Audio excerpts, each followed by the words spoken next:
Hey guys, this is Ashwin and I like to talk about all sorts of ideas, discuss it with the people. And so, if you have any pressing issue or anything that you'd like to discuss with someone, I am always there. You can join me for a podcast.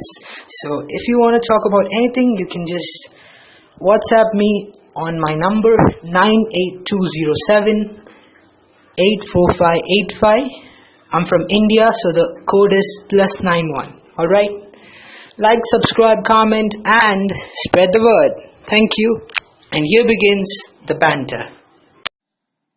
Alright, here we are.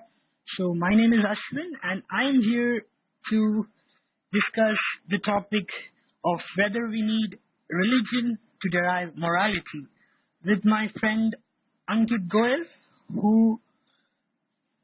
Hey Ankit, are you there? Hi Ashwin. Hi everyone. This is Ankit here, and I'm so happy to be with you for this topic. This is very close to my heart, and I have been pondering over this since I think I was 15, and I'm 29 now. Oh, you're 29. That's great.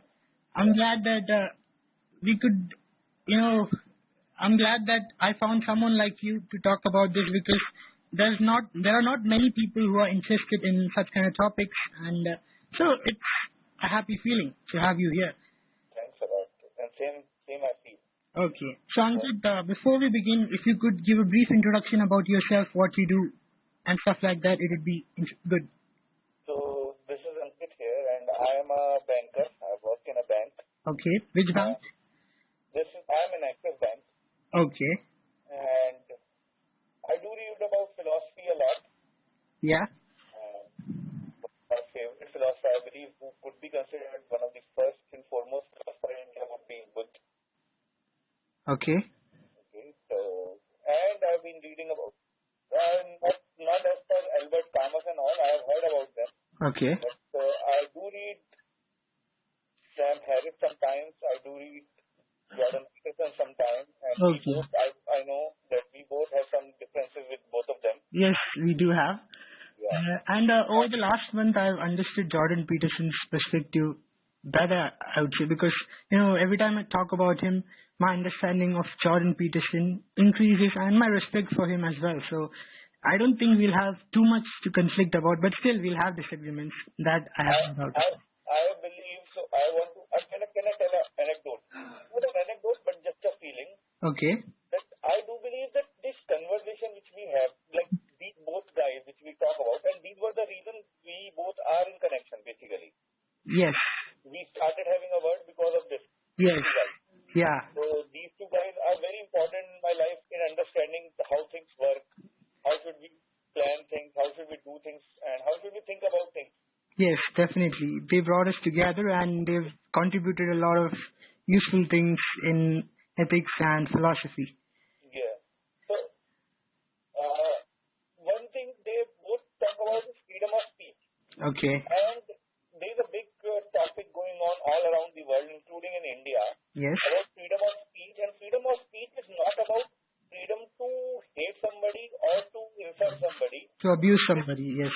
It is not the freedom. Yeah, the freedom is about saying my thing and as open as, and I am not being held to what I say unless and until it is a hate crime which can be directly contributing. I can understand there can be caveats and every freedom does have some responsibility. Yes. But freedom of speech also brings us always in a conflict. So one of the meaning of freedom is to bring conflict to the forefront. Now every time, if you remember, we always read about the story of Samudra Manthan. Okay. Samudra Manthan is basically a conflict between Asuras and Devas. Yes. They're trying to find out something, Manthan karke, they want to find out something from the sea itself. Yeah. Yes, Amrit also is wish also. Now it is up to you, how do you take it? Yeah. So the conversation, I am happy that we will have some disagreements and there will be things which I can learn from you Yes. and understand better Yes. in a way, and sometimes anecdotes help. So some of the anecdotes which I may never have thought, I will understand, and some of the anecdotes which you may not have thought, you may understand. Yes, will come up. Conversation will bring out something better. Sure. Yeah. So that is what free speech has been about. And definitely, the moment you try to voice your opinion, there will always be disagreements. And it's all about tackling it properly. And yes, to have honesty and truth in your side is always the best policy. Okay, I think we've warmed up the stage now. Should we go at it? Sure. Okay, so the basic premise of this discussion, aka a debate, is that there's a claim by Jordan Peterson that the morality, ethics and morality are derived from the religion the religious background a person inherits from his family and the religion that is born in, which has been which thinkers like Sam Harris, free thinkers, don't agree with, because they say that they derive their ethics and morality via reason. Yes. Yeah, which Harris, he believes that science is one thing which can give us, and he has a big talk on that on YouTube. Yes. We can add a link to that in the podcast. Yes, we can derive the values from science. Yeah, deriving the moral values from science. Yes. And I believe when I heard that, I was quite convinced that it's true. But later on, things happened in my life, and I understood that this is quite true, but it is not exactly a workable solution. Okay. So my understanding with morality is, if you ask my morality, it really depends many times on the situation. Okay. Because speaking the truth is always considered a very high moral value. Definitely. Truth, which can be called a white lie, Yeah. is a very different thing. And Sam Harris has a book on that. Yes. Named Lying. Yes.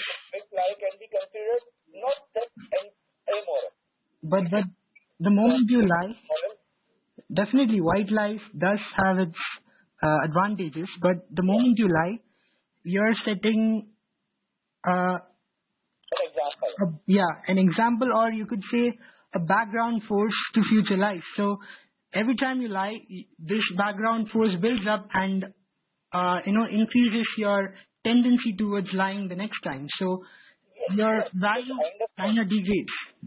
See, there are two things I generally,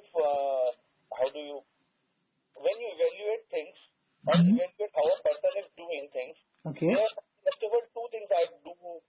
What is the intention and what is the consequences? And did he know about the consequences of those intentions? Yes. So if it is correct, still the consequences are bad, then it means the person was not thinking enough after the intention. Supposedly, because of a small lie, somebody loses his life. If I could lie and somebody's life could be saved. Okay, you're talking about those. It could be anything. Okay, life or death, a survival scenario. Yeah. So Okay. it's still if you want to be relatively highly moral, then I will never lie.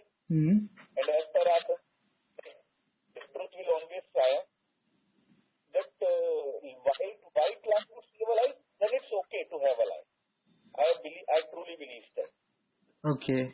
Yeah, but if it is if you are taking every lie as a precedent that I lied here and I was saved, and then I lied here and then I was saved, and then I could lie all my life and I will be saved, that's a very wrong precedent we will be setting. Yeah. If you see the movie Catch Me If You Can, it is basically that person grew in confidence doing all this because he could understand that every time he could do those things, he was setting a precedent for another thing.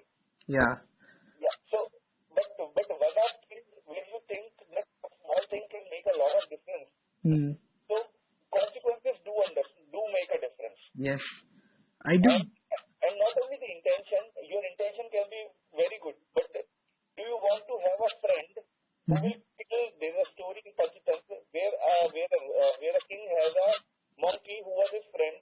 Okay. And there was a bee who was hovering around the king's body, and that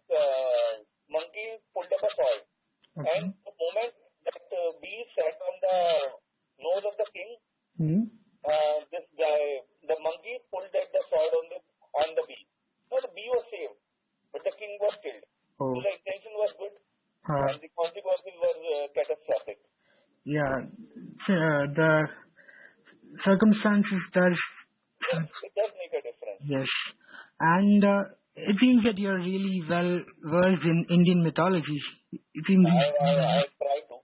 Okay. Okay. Yeah, that is one thing. And also, you can't really think of lying. I mean, there comes moments in life where you try to be honest you can, and you just come at a moment where you have no control over your words. So, like, the more you lie, the more you're prone to lying, and Yes. so yeah, so that subconsciously you stop feeling bad about being wrong or being a liar. So even though white lies can be comforting, Ashwin, yes, it is cracking up a bit. my voice is cracking. Is it fine Yes. now? It is fine now. It keeps on cracking. Okay. Does it do? Now it's okay. Okay, now it's fine. Okay, so while I agree with you for the most part, but still, ethically speaking, these are very exceptional scenarios that you're describing. Very exceptional So scenario. only in such cases can we take the shelter of life, and that I think the survival scenarios, I think those should just Even with a different pinch yeah. of salt. Yeah, so those are fight or flight moments. So I think we don't even have time to think about whether we should lie or, speak the truth in such moments. So those moments just happen. Like this problem gets nested in the problem of free will once again. So like when you're threatened by someone with a gun on your head to speak the truth, but if you speak the truth, he'll shoot you. So you have no Or somebody choice. is near to you. Yeah. So you definitely will lie. So it's a life or death scenario in which you have no choice but to lie. But for the most part, For the most part, yes. yes, for 99% of the times, it's better to stick with truth and live a honest life. That is my conclusion. Okay. Now let's move on to the issue of free will. What is your take on free will? Do you believe that we have free will or we don't have? Yeah. So I do believe that. Okay, first of all, let me just ask you, how do you define free will? Because definition really matters. Yeah, definition really matters. Now, morality also has, we started it, but morality may have a different. Okay, we'll talk about morality later because free will really lies at the base of the morality problem. So let's talk about free will. Free will, I would define that there are many ways people define it. Sam Harris defines it completely differently than me. Yes. But my take on free will is that you have the understanding of the choices you make. Okay. Now, he says that when we think of free will, that what is the first name in your mind, you don't know. You do not have free will. Yes. But it is not about thinking. It is about the action. Free will, you have the free will, but the exact definition which is exactly said, and this connotation came from Bible itself, that you given free will. At the seventh day or later, God gave free will to Adam and Eve. Okay. And the man was given the free will. That is basic. The connotation is the free will is to act. How will you act? Based on the circumstances. Okay. Not the thoughts which will run to your mind. Thoughts can run 2,000. There are so many times where we are really outraged when we want to say that I want to kill you. But did we kill that person? No. So that is not the free will. The free will to act accordingly. But the action that we do is only a part of the part of our entire subconscious. There's this iceberg analogy where you can see the tip of the iceberg, only 20% of it, and the rest 80% is hidden inside the ocean. I'm sure you must have seen the movie Titanic, in which the ship tries to tackle the iceberg and gets busted instead. So actions really stem from a deep root of psychological pattern that has been embedded since our childhood, since the way we were brought up, our culture, and a lot of many unconscious factors are in play at this. So how can you solely stick to action? Because your action is like bound by strong strings of your past, your memories, your subconscious. It's like a puppet. So you only have limited actions to do. You can't express all sort of emotions. For example, consider an actor and an average person. So if you bring them both on the stage and tell them to talk about a topic, now the actor will express a wide range of emotions and facial expressions, and the way he narrates will be different. But a normal person might not do all such things. So what do you say? I mean, definitely the actor has a past that is linked to him in via his acting background. So that is helping him act in a much express him more creatively. However, when it comes to the normal person, his past is not so you can say academically rich to. I can understand that. Yes, so that also comes when you talk about free will, freedom of action, freedom of choice. Don't you think so? Yes, I know. What I'm saying is that you may not have all the choices given to you. Like supposedly you are under a tyrant. Okay. Okay, you are under a tyrant, and he does not allow you to what you want. Take any case of any dictatorial country.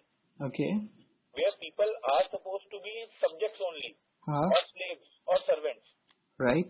So they do not have free will to have all the actions. But whatever the list, according to them, they have it. They can do that. Okay. Yeah. So I'm not saying that. If you have heard of Spartacus. Yeah, I've seen that movie. The Rock stars in it. Okay, go ahead. No, not that one. The basic story of Spartacus was a slave, and he was a gladiator, and he used to fight for Bitiatus, I believe. Yeah. And he wanted to get free of that. Okay. So he's taken a hero by Karl Marx. He considers Spartacus to be his lifelong hero because he could fight between the two classes, which was defined by Karl Marx. Now, he had the free will. Either he could go along the same way again and again and again, every day fighting in the arena and earn his freedom, or what he did, he wanted to kill Gladiator.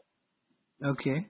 But free will, one important thing is, you are free to choose anything. But consequences you have to understand. Ankit, the moment you say you're free to choose anything, it sounds very loose. I mean, your choices are accompanied by tons of unconscious factors which you have no control over. So if you're choosing apple instead of mango, I'm sure you must have had sweeter experience with apple than in your childhood than you had with mango. So the moment you tasted an apple for the first time, it must have registered better sensations through the neurotransmitters in your brain. So it has such a deep root. So how can you deny such? No, I'm not. Maybe in a way I am denying. Maybe I am looking at the level of how the consequences play out, and are you ready to take those consequences? I am talking about free will in those cases. Okay. Sure. If I want to choose between something which is as normal as choosing between an apple or a mango, then you have the free will to choose a mango or an apple. But can you ask the person that why did you choose the lychee? Now he will say that I was not given a chance to choose the lychee, but it was not in the list itself. So does free will take a part in that? I'm not talking about things that are not in the list. I'm talking about things that are in the list, things that are in the plate, and you're choosing something instead of the other. So why did you not choose the other? Yeah, because your past is linked to that. You have some sensation over that. Yes. But everything is not like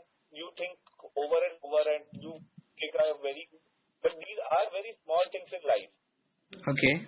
Yeah. If I would say if you want to choose an apple, you like apple much more. Okay, I'll give you a scenario. Yeah, please.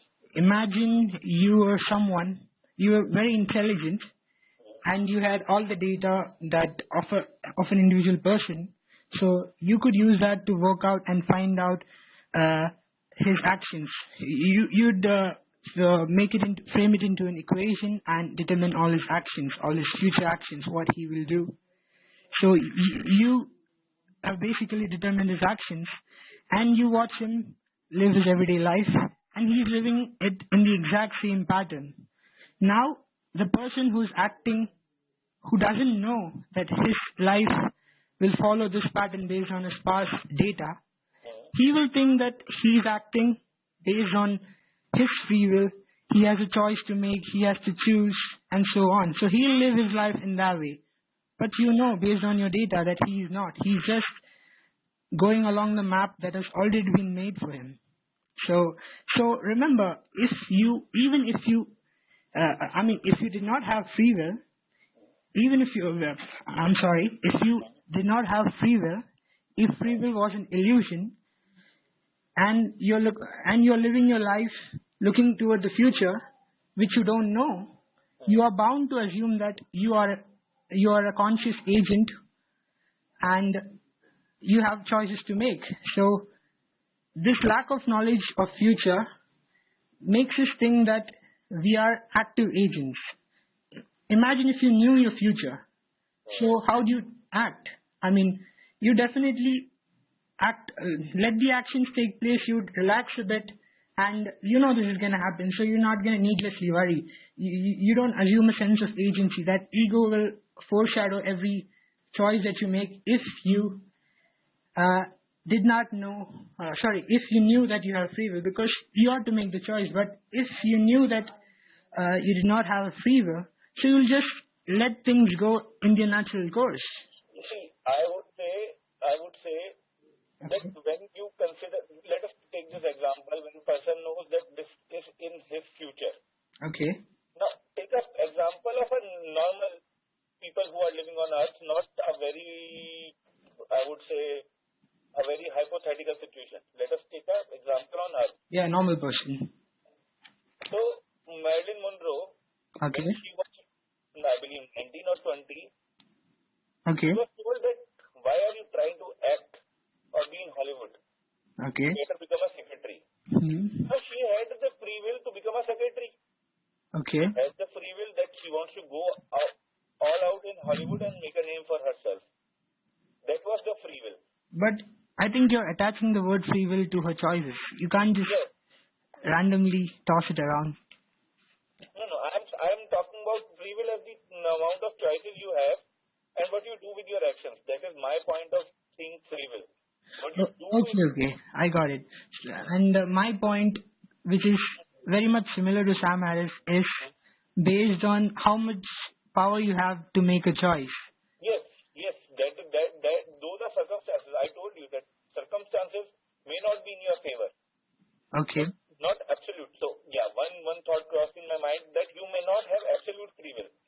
Okay. If you're born in India.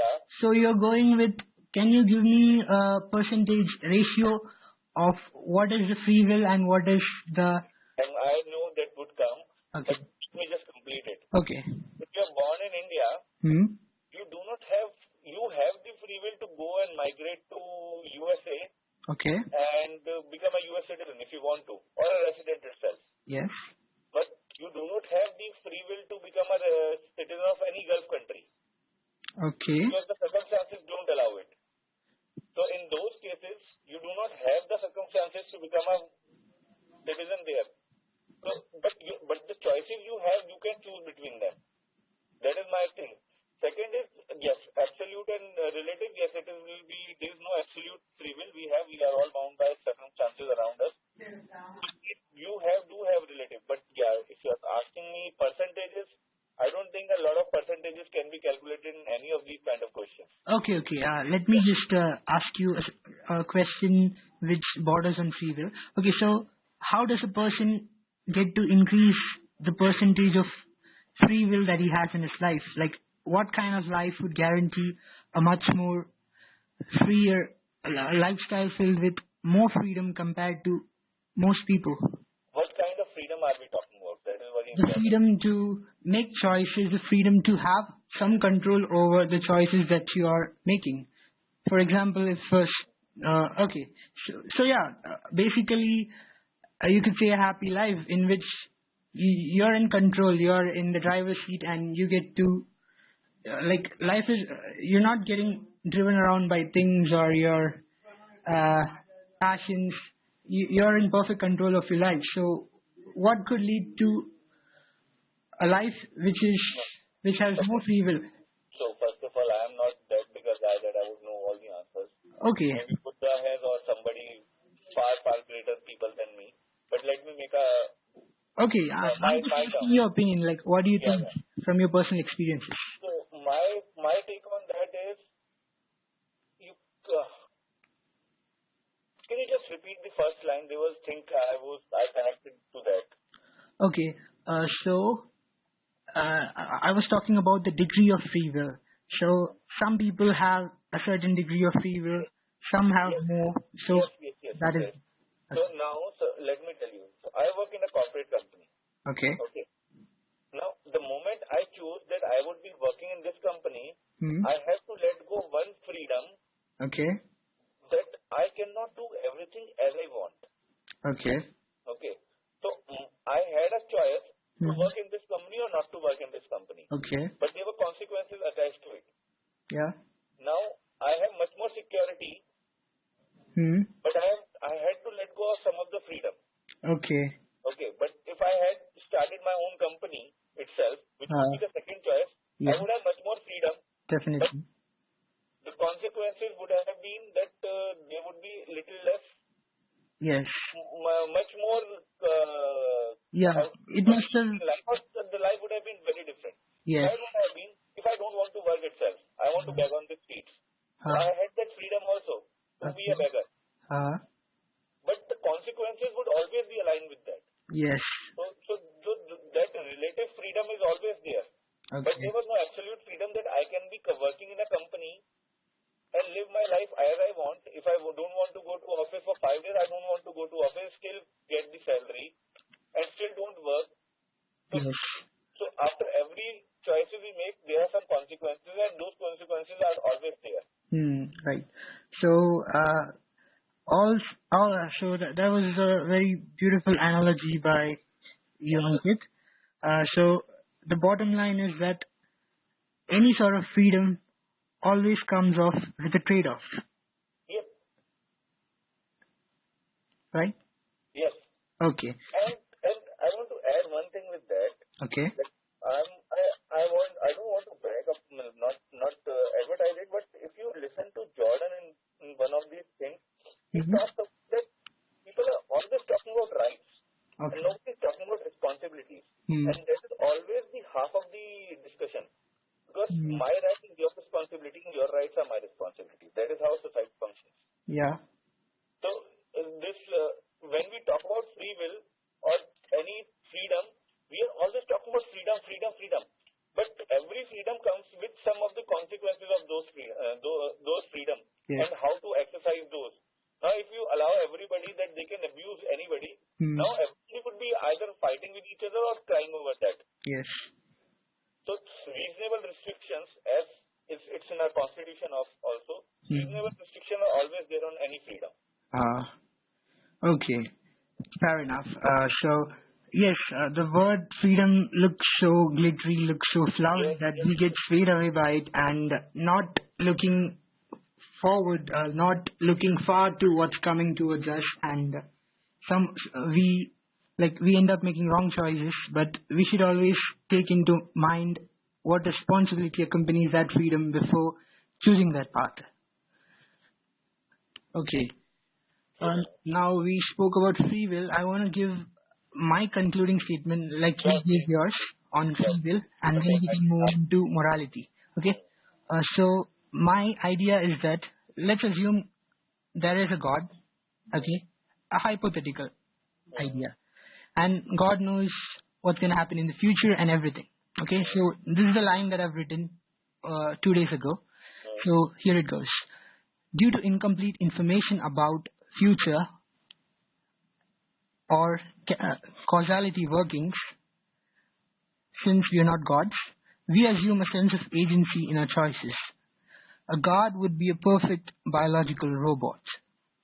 So that was the statement. Okay, so if you have anything to say regarding that? Yeah, so in this we are believing that it is a very deterministic world.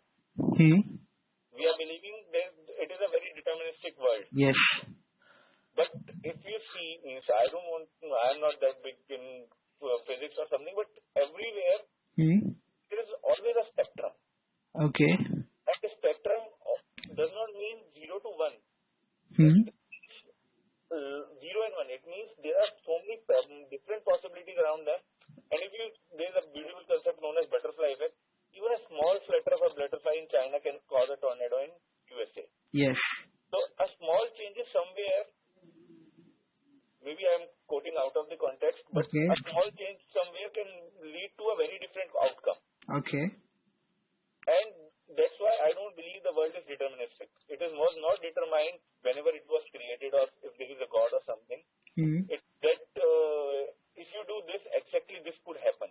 The world is not deterministic. The world plays by a lot of probability, and the probability can be fractured down to a millionth of that. And that would make a lot of differences.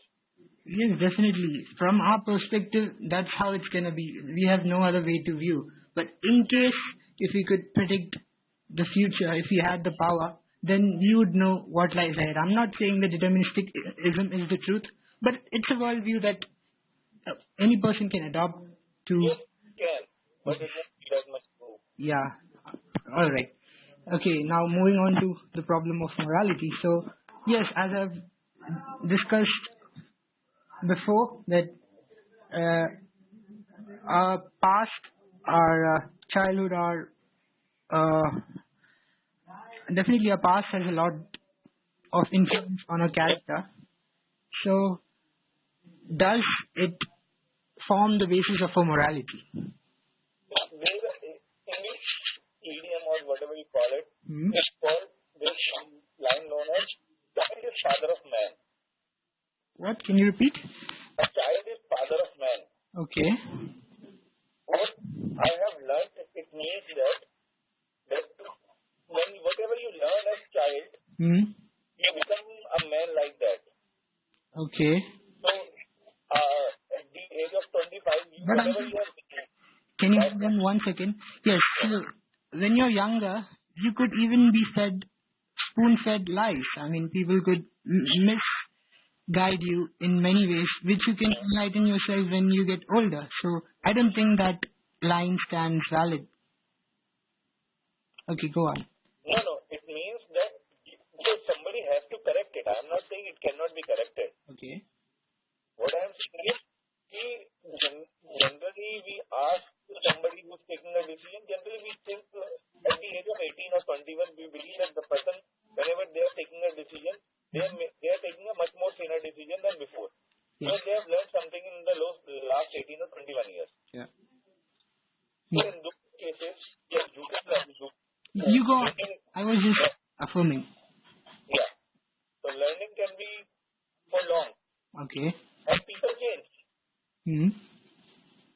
But I think I will not be that trail.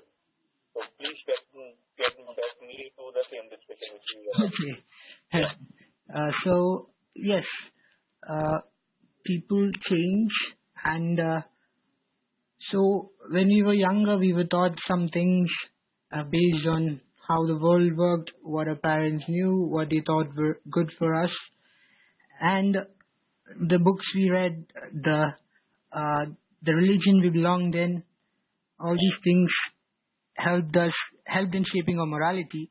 And we were also taught a lot of things, like if you were in a different religion, now you're a Hindu, so I don't think there's much of beliefs that would have been forced out of you. But if you're a Christian, you'll have to believe that Jesus was resurrected and so on. So these are ideas that are inherently irrational. They don't have they don't make any sense. So there are many such beliefs. So they definitely form a part of your belief system, and and there's also ideas that God speaks to you from within and all these things. So these are just your thoughts. So these are ideas that have strong basis on you. But the moment you grow up, you understand that which is right, which is wrong, and you know yourself well. So you get to know yourself better, and you eliminate some of these beliefs and derive a morality that is much more dependent, or much more, you could say, relying on reason rather than your religion or your parents. What I have to differ in this case. What you are thinking is what I believe you have gone through. Maybe, I don't know. Okay. There were things you were said, and then you understand that this is not truth. Okay. Yes. You wanted to find the truth, and you could. Okay. Because that's why we both are having this discussion, because we are two people who are thinking of truth, and that's why we could have that discussion. Yes. There are 99.9% people who are not thinking of that truth. Okay. Okay. Now you can also think of that there would be very many people who learned all the correct morals without religion. Okay. And then they face one circumstance where everything failed. Okay. Because they were facing a tyrant. It was catastrophic, even without the human agency. They had to change their way of thinking. Otherwise, they could not survive. And that was the basis of this big debate between Sam and Jordan. That what is truth. So, yes, I think we shouldn't discuss what is truth, because that is a very tough idea. Because because we can only talk about the ways to know the truth or confirm the truth, but never truth. Yeah, we don't know. There can be so many ways of saying it and so many ways of understanding it. Everybody's. That is why I did not mention it. It's okay. Yeah, no. What I'm saying is that people do change, and they can change for better, and they can change for worse also. Okay. But you are saying that people generally change for better, but people can change for worse also. Okay. Worse in the sense, yes, people can change for worse. Somebody who was told that he should be trying to help everybody out. Okay. Now that's very moral. Okay. And even if he was told by somebody who was not at all without any religion. Let us take an anecdote, and this could be a very, very earthly anecdote without going into hypothesis. Okay. Yeah, that he was told that he should be trying to help people out. Right. He was also told that you should understand to whom you are helping out. Okay. You should not be helping out terrorists, even if they want to. Okay, supposedly. But still, this person there could be a place where he helped somebody out, and that person still backstabbed him. Now what will he feel? All his frame is crushed. Now he may turn for bad. He may turn for worse. That all my life I was trying to help him, or I was trying to help everybody, but when I was in problem, or when I was not in problem, this person whom I helped put me in the problem. Yes, you're talking about a scenario which involves disappointment, betrayal. But I think what we are equipped with, is reason. So it can help us determine who is truthful to us. So these are things that if we think about based on the experience we have, we can decide, right? I mean. Yes, we can decide. I know he took a free will and he decided. Okay. But the consequences are not always in his favor. Yeah. So, where does religion come in here? I mean. Yeah. So that was the premise of our talk. What I believe is, morality came first, for sure. Because we started living in society and we needed to have, whenever there are, what is morality? Okay. Can we define it? Yes, sure. Can I go with the definition of mine? So one of the ways of defining morality is which will take a society to a better position than it was before. Okay. Overall. Okay. Not only economically or not only, how do you say? Yeah. Not only From economically. all standpoints. All standpoints means very many of the standpoints, many of them would be ticked off. Yes, it is better for the greater good, you could say. Yeah. So when Mhm. society was forming and we needed much more, how do you say, Much more policies much and more principles. complex, much more complex. Okay. So morality came in being is how we ought, and it must be true. So many times, if we do this or we think like this, it would give us to a. Ankit, your voice seems to be breaking. Can you a bit more clear? Can you be a bit more clear? Can we call again? Once again. Can you hear me? Yeah, I can hear you. Now you can go on. Yeah. So So you were defining about the society. yeah. So the society becomes much more complex. We need moral principles. They are basically the rules which we all should be guided to have a better future. That's Okay. it. Yeah. So most of them is secular. Okay. Now, why it was changed into religious and what is religion in that? Religion does not mean only those 5 or 7 religions in India. Ankit, I'd have to interrupt you for a moment. You said most of them were secular, which I would disagree because initially when the society started, the idea of society started flourishing, I don't think the morality was much secular. Instead, they were based on the beliefs of our forefathers who had a lot of superficial. Okay, go on. Sorry, I'm interrupting because I can't hear every second word. It's skipping all in 30 seconds. Okay, I think there seems to be some issue with the network. Can you hear me now? Yeah, I can. But when you go on a line, then every second word it has happened twice. So after twice, second time it happened, I called you. I told. Okay, is it fine now? This moment that I'm speaking, is it? Sure. Okay. Okay, maybe I should stop walking while I'm talking. All right. Okay. Yeah. So, yeah. Nice line. So I don't think the societies of the past, of the good old times, like before Christ, were secular. Hello? Yes? I can't hear any word of yours for last 5 seconds now. Okay, I don't think the societies of the past before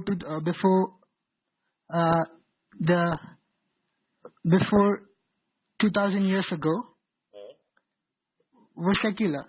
I mean, they definitely had primitive religious elements into it, the beliefs of our forefathers, and then all the naturalistic beliefs that they worship thunder, they worship the rains and fire and all these things. So there was that system was like every tribe had its own ideology and belief, and so it was centered on that. So how did you make the point that before organized religion came into existence, the societies were secular? That's the main point. Was it organized religion or that was just a way of philosophy? Every philosophy can be said to be a different religion. Every philosophy. Yes.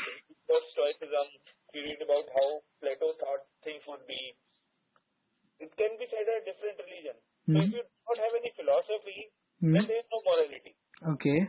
So morality and philosophy are maybe to each other, or they dance around together. That's what I believe in. Yes, that is true. Morality and philosophy, true. They have.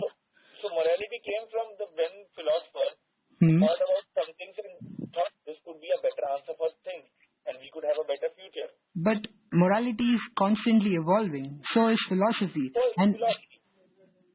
Any philosophy can be said to a different religion. Do we need to talk? If every philosophy is a different religion, then everything. Now, what do we mean by secular? Does philosophy come as a secular? Philosophy does not. I mean, it depends on what the philosophy is. If a philosophy does not have the component of reason in it, then it would pretty much be dogmatism, and that is not very secular in my opinion. Maybe it is. Maybe. What do you mean by secular? Do we define secularism as the absence of organized religion? Yes. Okay, so for sure means without organized religion we can have a moral society. Without organized religion, we can have a moral society, but if the society has beliefs which impede to progress of, say, women or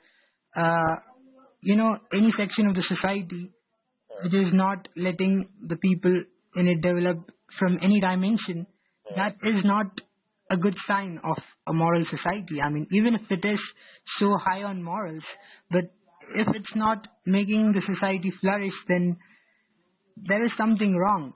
Even if the label is secular. Now the thing is, do we take which person do we need to consider is in the society? Morality has to be defined in the context of a society. That's what I believe in. Okay. My point is, you cannot define us morality without the society. If a person if 10 people are living in Himalayas and we as normal mass who lives in Delhi or Mumbai are not in touch with them. So what they do is moral, immoral, it's not touching us. Okay. So whatever they do, is it moral or immoral? Do we ever think about that? You're right. The context of morality definitely plays a huge role in Now here I want to put one more point. Now these people have every freedom. Yeah. And these people have no responsibilities. Okay. But even if a tiger comes and try to eat them, okay, we as a society who's living in cities have no responsibility to go and save them. Yeah. It's not our responsibility. They have every freedom of theirs. They are not part of the society. Okay. So this is one thing I wanted to just check up with not check, but in line with the earlier thing I said, that freedom and means rights and responsibilities goes together. Those people have taken every right, so we do not have any responsibility because they are not taking any responsibility of the society which is living in cities. Just a point, just a detour I took. Okay, fine. Can we get back to the original topic? Yes. Okay. So I do agree that morality differs from society to society, and the Middle Eastern society will have a different morality compared to the society of India or US or any other country. Definitely. Not everything can be different, but yes, not everything will be different. Of course, there will be some base set. Okay. Now the thing is, certain way of living. Okay, now I want to talk about moral heroes. Okay, so in different societies we have different images of moral heroes. Okay, so moral heroes can be considered to say even religious prophets. So if you compare a sage of India with the sage of the Middle East, with the sage of so if you compare both these sages, you definitely see a much higher grade of values in an Indian sage. They have different values. They have time for different things. Yes. That's the point. So what I mean to say is, the standard is really higher in certain parts, and the standard is so low. So higher moral standards definitely give much better states of consciousness, and they definitely are pointers to a better life. Won't you agree? I do agree with that. I completely agree with that. Yes, so setting up higher moral standards is what we need, rather than systems that are stagnant within them, systems that don't evolve, systems that are going to be the same for 2,000 years. So there's a gate for, so that when you allow reason in, you can broaden the territory of your morality and make it flexible to to encompass much more better things than you usually do. Sure. I completely agree with you. So that is why you can take the example from various places of the world. Now if you see Europe before 1500s was called in Dark Ages. Yes. Because there was no new thought. Everything was very dogmatic. Yes. The point which it says that the Dark Ages were ending, the period of Renaissance was starting up. Was the point when Martin Luther King, one of the priests, yes, said, I do not want to go into this Roman Catholic thing. Yes. I want to start something which is much more moral. That's what he said. What he had meant. Yeah. And that is how Protestantism came from. Yes. Now, if you see the seeds which were sown there, is basically America. America itself says that we are a Protestant country. Okay. And if you see in the terms of new things coming up, new things not only technologically, it is always done, but how to give people much more freedom, how to try to make people much more better. America is a good example. Yes. Has their own problems also. Nobody is free of. Yeah, problems will always be there. And they have created much more problems. They are not fully moral. But if you see in terms of human free will or human freedom, not free but as a human freedom, Africa or Scandinavia would be much in the first quartile itself. First quartile decile. Yeah. 40% of the countries would be these. Yes. One top. Yes. But you see, in India, there were things. Sati was there. Could be means it is highly immoral to make somebody die because their spouse is already gone. Now, how immoral is that can be thought of that the kids have already lost their father and now they have to lose their mother in front of their eyes. Yes. Can you imagine how immoral it is? Yes, it is very. It's almost like a human sacrifice. You want to kill that kid in front of him and ask him that you will not die, but you will not have life. But Raja Ram Mohan Roy came and said that we will cancel, means we will stop this thing of the maybe I'm using the wrong. Maybe it was somebody else. Yeah. So new thoughts will come, and it was irrespective of the religion, because religion at this point of time means it could be said it was a religion, it could be said it was some of the principal people were thinking of sati. But let's take, whenever people call it as a religion, and if it is taken by 85% of the people living there, we will consider that as a religious thought. Okay, that is one of the convention I am using. Okay. So if 85% of the people thought that sati was part of their religion, then it was a religious thought. Yes. But it was highly immoral. Yeah.